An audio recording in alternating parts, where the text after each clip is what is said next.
It's the end of the day with Ray. Hello, my friends. Well, HP's year ended January 31st, so 2020 is over for HP. They published their numbers. I do want to say this to HP. I like the way you present your numbers. It's kind of easy to look at. You know, you got some really nice presentation skills going on there. Maybe these other manufacturers could learn from you because some of them make it so damn confusing you can't figure stuff out. But you guys do a pretty good job over there. I went to HP's website. I pulled them up. They got this fantastic Microsoft PowerPoint. Ladies and gentlemen, they got two distinct businesses. We know that, right? They got the personal systems, their compute business, and over here they got the printing business.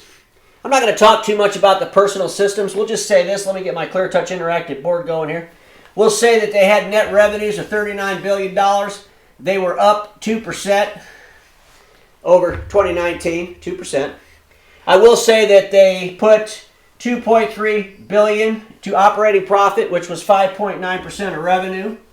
But here's something to think about on that personal systems. The desktops were down 20% year over year.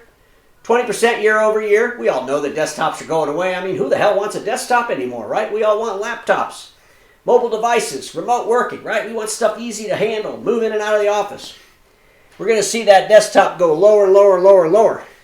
That's going to squeeze HP a little bit because, you know, as they don't sell the desktops, there's a whole lot more competition inside that laptop world, right? Our friends over at Lenovo, nothing to sneeze at. That's not a competitor to ignore. They're a pretty powerful competitor. Real powerful. Our friends over at Apple, they want to sell, you know, laptops too. So that space is going to change over time. HP runs a pretty tight margin on a whole lot of revenue. We're going to see how that pans out for them. But let's talk about the printing. Because, ladies and gentlemen, their top line revenue in the printing was $17.6 billion. But here's what I want to tell you.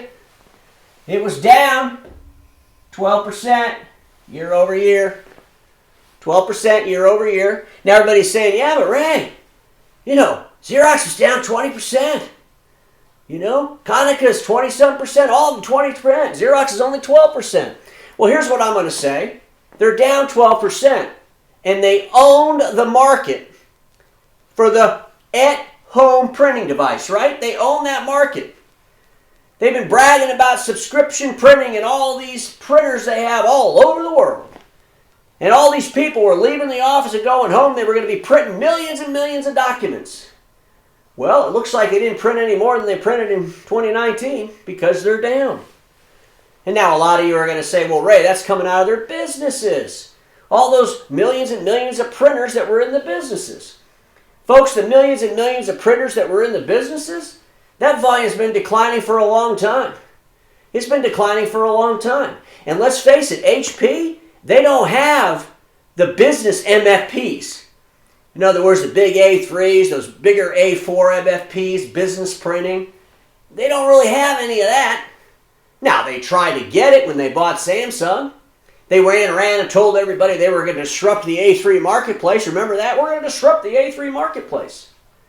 I want everybody to think about something when they look at all the print manufacturers. And I've talked about a couple of them that are they're literally train wrecks. And a couple of them don't end their year until the end of March. And they're not looking pretty.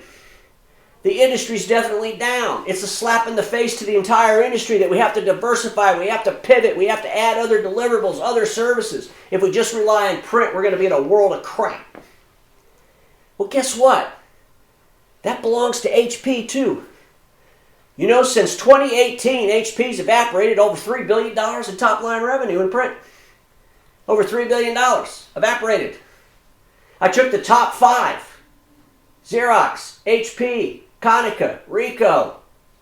Who's the other one? Canon. And if you took their top line revenue at the end of 2018 and compared it to the top line revenue for 2020, taking into account that a couple of them have a couple months left, a month and a half left, we kind of know where they're going to end up. There's a $12 billion deficit there. The industry's evaporated $12 billion in top line revenue from the top 5 players. If that don't tell you there's a problem, nothing will. This isn't all coming back. This wasn't all because of COVID. COVID had a big punch to it for sure. But all the manufacturers have been declining. Have been declining for the last 4 or 5 years, folks. This just kind of kicked them over the cliff, as I showed you in that video the other day.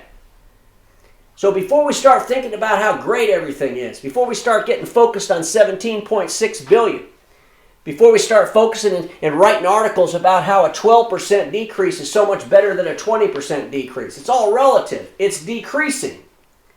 It's decreasing. So that means it all goes into play with strategy and where you're going in the market.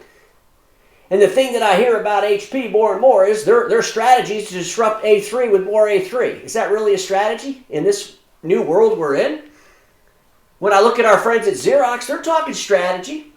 I'm a little bullish on Xerox because they've done some remarkable things.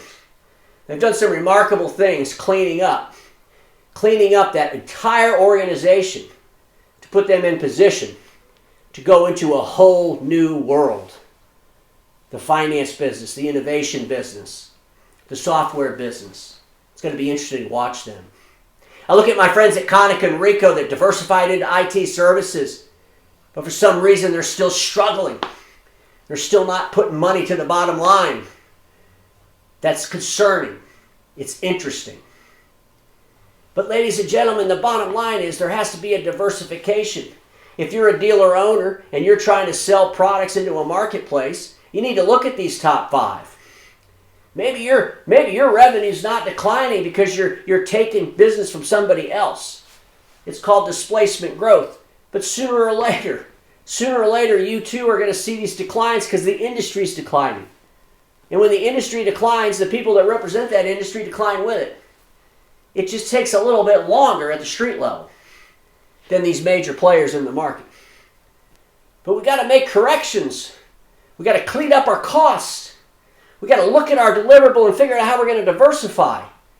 Don't get so focused on this silly nonsense that because HP sold millions and millions of subscriptions that you're going to be able to do the same thing and make money, because you're not.